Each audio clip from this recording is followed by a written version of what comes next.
Today is Thursday, February 1st, 2024. Professor John Mearsheimer, University of Chicago, joins us now. Professor Mearsheimer, always a pleasure, sir. Welcome back to the show, and thank you for your time. My pleasure.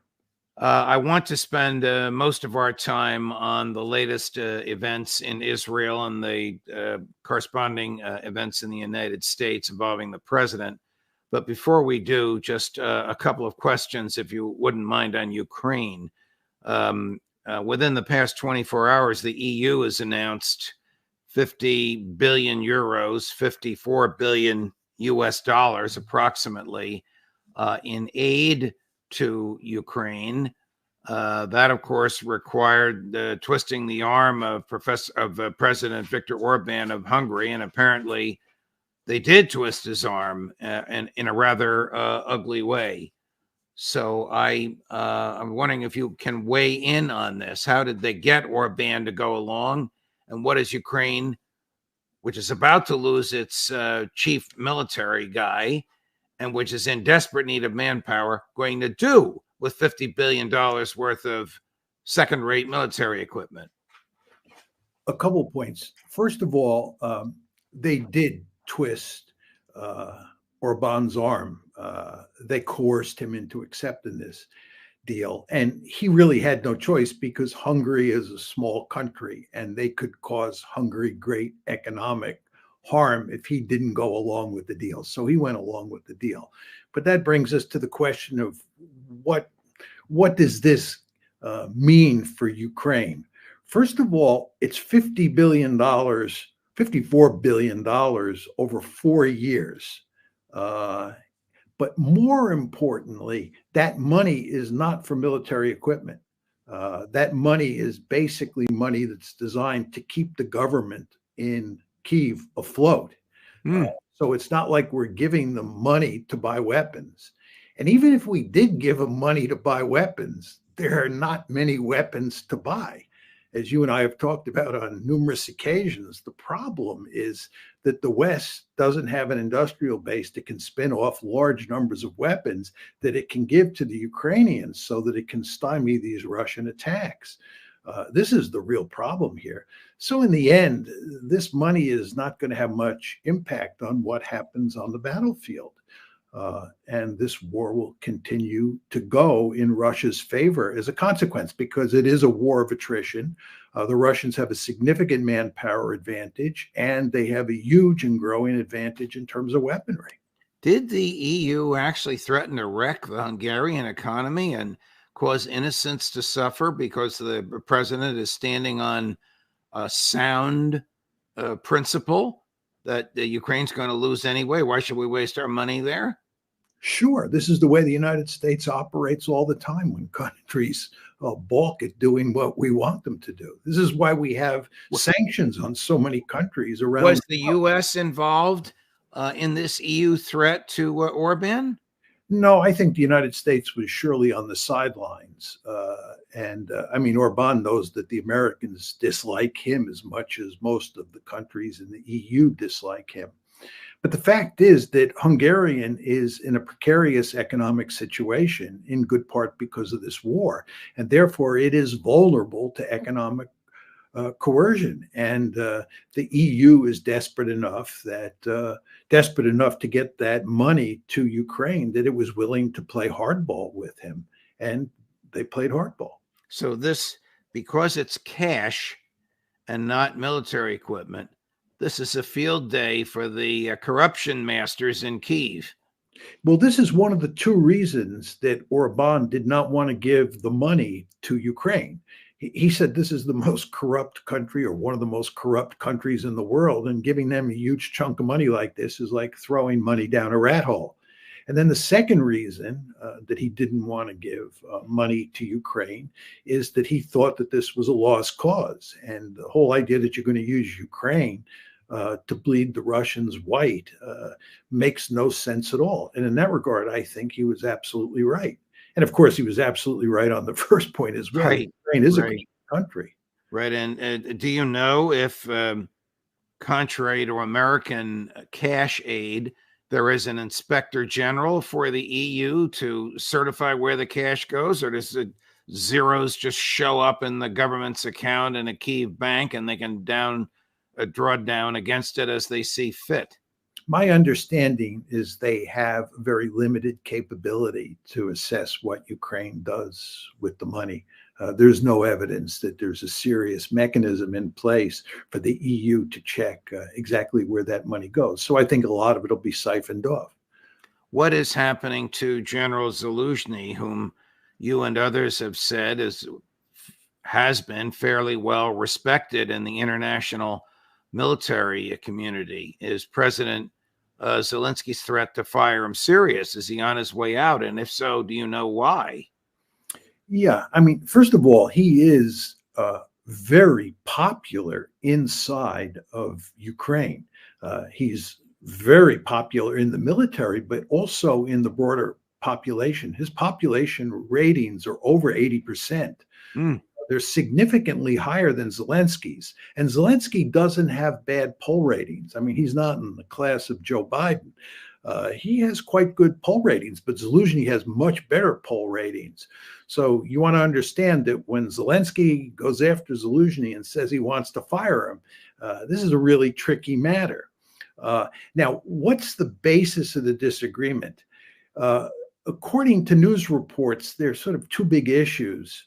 Aside from the fact that they personally don't like each other, it's just very important to understand that. They just don't get along constitutionally. But there are two big issues. One is that Zelensky, the general, wants to pull Ukrainian troops out of Avdiivka, which is where the biggest battle on the front is now taking place. And Zelensky believes that the Russians are going to win in Avdiivka, and it makes sense to pull out now. Zelensky does not want to pull out. This is a lot like Bakhmut, where last year, as you remember, Zelensky insisted that the Ukrainians stand and fight in Bakhmut. That's what he's talking about doing again, and Zelensky disagrees with him. So that's one fight. The other fight has to do with the mobilization of manpower. As we all know, the Ukrainians are desperate to raise more troops. And Zelensky, unsurprisingly for the commanding military officer, thinks they need 500,000 or approximately 500,000 new troops. Zelensky, who's a political leader, believes that this is politically untenable. If he tries to raise 500,000 troops, there's going to be huge resistance. So Zelensky's talking about smaller numbers, in the range of 300,000, maybe 200,000 new troops. And Zelensky's saying that's not enough.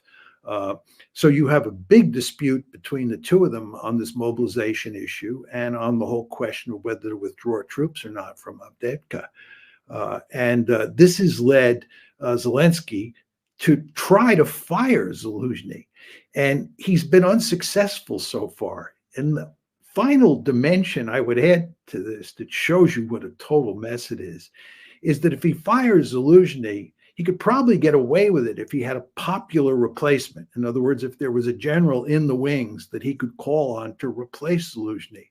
But the two possible candidates have both made it clear that they don't want the job. I think they can read the writing on the wall.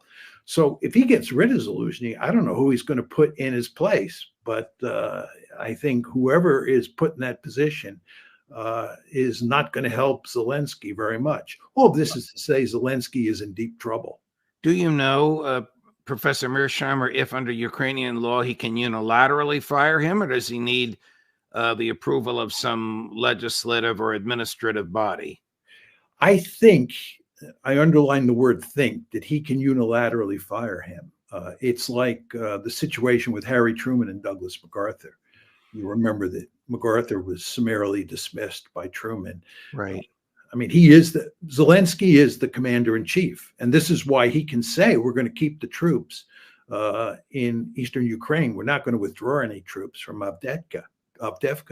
So if I asked you before the 54 billion was promised by the EU, and now I ask you after the 54 billion promised by the EU, the same question: is Ukraine on its last legs? There's no question that it is on its last legs. I mean, in terms of the number of troops the Russians have mobilized compared to what the Ukrainians have been able to mobilize to replace losses on both sides. The Russians have a decisive advantage. The Ukrainians have lost huge numbers of troops, and they're unable to mobilize a significant number of people to replace them. And on the other side, the Russians have lost less troops than the Ukrainians, and they have been able to mobilize many more people. And if you look at the balance of weaponry, you have a huge gap between the two sides. And if anything, it's just growing more and more in favor of the Russians. And this is not talked about very much, but the other thing is that it is the Russians who control the skies. I mean, leaving drones aside in terms of, fighter aircraft, bombers, and so forth and so on. The Russian Air Force is wandering all over Ukraine, dropping bombs and launching missiles at infrastructure, lines of communication, at troop concentrations. And they're doing this pretty much at will. And the Ukrainians can't do much to stop it. And this is having a significant effect on the ability of the Ukrainian army to reinforce troops up on the front. Do you believe that Ukraine shot down a plane carrying 65 returning Ukrainian prisoners of war, that it murdered its own people? Well, murdered implies that they did it on purpose. I'm not in the legal. All right, well, we'll change the verb to killed their own people. I think they accidentally killed their own people. Yes. I think they did not know that the plane was filled with Ukrainian prisoners of war, and they shot it down thinking that it was going to be a decisive blow against the Russian Air Force, when in fact it was no such thing. And in fact, they ended up killing a lot of their own people. Switching gears, was the International Court of Justice ruling against Israel a day of reckoning for Israel? Yeah, I think it.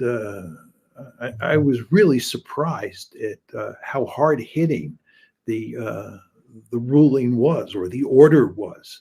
I mean, if you read the Western media, it makes it look like Israel received a weak slap on the wrist. It was just no big deal. And in the Western media, attention was taken off the ICJ order almost immediately. But if you read carefully what that order said, it was a black day for Israel.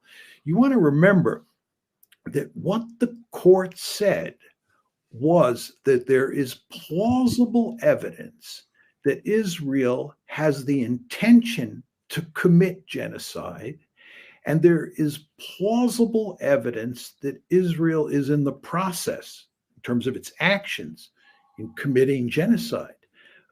Now, the court was not in a position to determine whether Israel was guilty of genocide. That was not, that was not its mission. That issue will be eventually decided by the court. The question here was whether or not there's plausible evidence that a genocide is taking place. Right. Therefore, is it necessary to issue a series of measures to the Israelis that are designed to prevent that genocide, in effect, to stop that genocide in its tracks? And yes, they issued 6 measures that were designed to tell the Israelis that they had to stop doing certain things, because all of the evidence they had said there is a plausible case here that you have the intention and you are actually committing a genocide. This is remarkable, in my opinion. Well, has the IDF violence or the Israeli publicly stated intent been tempered or abated since the ruling came down? I think the answer to that is no. Well, certainly in terms of the behavior, there's no question about it. The behavior has changed hardly at all. In terms of the intent, you want to remember that Israeli leaders, and we're talking about the prime minister, the president, the minister of defense, and so forth and so on, all sorts of high-level Israeli leaders were making statements that were indicative of genocidal intent. There was a piece in Haaretz not long ago that said the road to The Hague is paved with comments by Israeli leaders. Well, that's true. Yes, of course it is. They were making outrageous statements. I think it's fair to say that they have stopped making those kinds of outrageous statements. They've curbed their rhetoric in large part because they understand that it got them into one well of a lot of trouble at these recent ICJ hearings. But in terms of the actions, there is no evidence that they're backing off. If we've shown you this before, I apologize, but here's the two most extreme members of Prime Minister Netanyahu's coalition after the decision came down by the ICJ, Ben-Gvir and Smotrich. You know the names, you know their thoughts. Here they are addressing a rally. One of them addresses Prime Minister Netanyahu by name, even though he's not physically there. Tell me what you think. This is number... You said that if the President of the United States had launched an attack on Iran without... Number two, Chris. Mr. Prime Minister Benjamin Netanyahu, I'm addressing you from this stage. It's a shame to wait another 19 years to understand that Gush Katif and northern Samaria must be returned. The responsibility of brave leadership is to make courageous decisions. We are settling our land from width to length, controlling it and fighting terror always, and bringing with God's help security to all of Israel. You know what the answer is. Without settlement, there is no security. Any question what they're encouraging him to do? No, there's no question about it. I mean, what they want to do is ethnically cleanse Gaza and reestablishment settlements in Gaza, and in effect make Gaza part of a greater Israel. It's de facto already part of a greater Israel. They do it de jure. The problem that they face is that Netanyahu is not in a position where he can make that happen. I think the Israelis tried to ethnically cleanse Gaza, and I think they're still in the process of trying to ethnically cleanse Gaza. The problem is they're not succeeding. And the United States has made it clear that they do not, or that we do not want to see that happen. The Egyptians and the Jordanians, which is who control the land to which the Gazan Palestinians would go, have made it clear they don't want that to happen. So it doesn't look like they're going to be able to ethnically cleanse the place. So the question then is, how do you put settlements back into Gaza? And Netanyahu has no appetite for that. The problem that he faces is that his government will fall if he gets into a fight with those ministers that you just showed on the screen, because they're part of the coalition and they are unyielding in their commitment to creating settlements in Gaza. So I think Benjamin Netanyahu is in real trouble. Have you ever heard or read about, in your studying of modern warfare, of soldiers or intelligence agents, males dressing as females, dressing as healthcare workers, going into a hospital and shooting in the head 3 patients who were being ministered to by healthcare workers in the hospital? I've never heard of an instance of that, and I'm not surprised that the Israelis did it. I think the Israelis don't pay any serious attention to the rules of war, and they think they can do pretty much anything they want and get away with it because the United States will protect them. And I also think that, one of the things I find most disturbing about watching what's happening in Gaza is it's not just simply the killing. That's categorically depressing, don't misunderstand me, but it's also just the cruelty that's involved here. The Israelis seem to take a certain joy in inflicting punishment, inflicting cruelty on the Palestinians. And it's just horrible what's going on. And this is just another instance of them just not caring at all about the basic rules of the game. and doing whatever they think is necessary, and oftentimes doing it in a very cruel and evil way. Chris, can you put on the screen the full screen of the quote issued by Prime Minister Netanyahu's office just a few hours ago, and I'll read it aloud for those who are taking in the podcast on audio.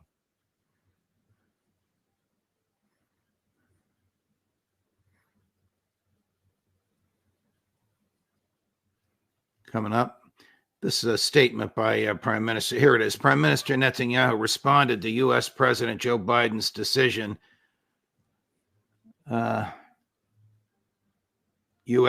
decision to impose sanctions on settlers in the West Bank. Quote, Israel acts against all those who break the law everywhere. Everywhere is the emphasis as to why I'm reading this for you, Professor Mearsheimer. And therefore, there is no room for exceptional measures in this regard. The Prime Minister's order, those who supply weapons are responsible for the manner in which the weapons are used. Take a listen to this. Have you made a decision on how you respond to attacks?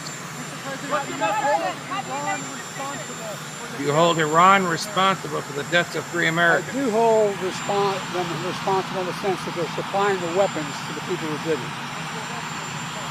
What will happen in response? We'll have that discussion.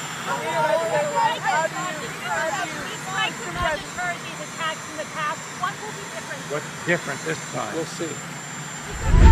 So the president believes that he can hold responsible for attacks those who supply the weapons. I guess he forgot what he's doing in Ukraine, what he's supplying in Ukraine, and what he's supplying to Israel. Well, you want to remember with regard to Israel's behavior in Hamas, he made it very clear at least one point that he thought that the bombing was indiscriminate, that the Israelis were engaged in indiscriminate bombing in Gaza. So they're using American bombs to engage in the indiscriminate bombing.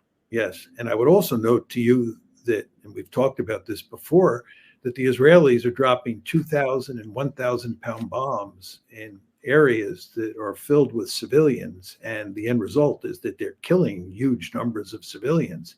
It's the United States that's providing him with those bombs. And as this war has gone on, we have fed the Israeli military more and more weaponry. As many Israelis, including Israeli generals, have made clear, they could not fight this war the way they're fighting it without American assistance.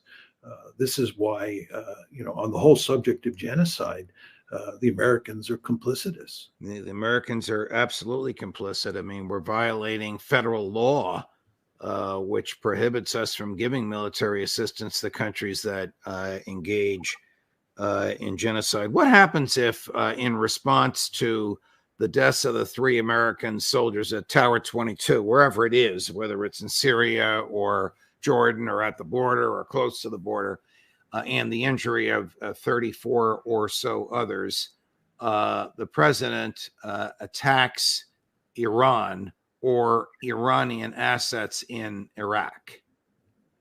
Well, there's a big difference between the two. I mean, if he attacks Iran, the Iranians have made it clear that they will respond. And I would be shocked if they don't respond. And there's a lot of evidence that Biden is going to great lengths not to directly attack Iran or not to directly attack Iranian assets, like an Iranian ship at sea, because he doesn't want this one to escalate. But at the same time, he is, I think, going to attack some military targets in Syria and Iraq that have something to do with Iran. Maybe it'll be 1 or 2 of these militias that the Iranians provide weaponry to. It's very hard to say because he's been opaque about what he's going to do.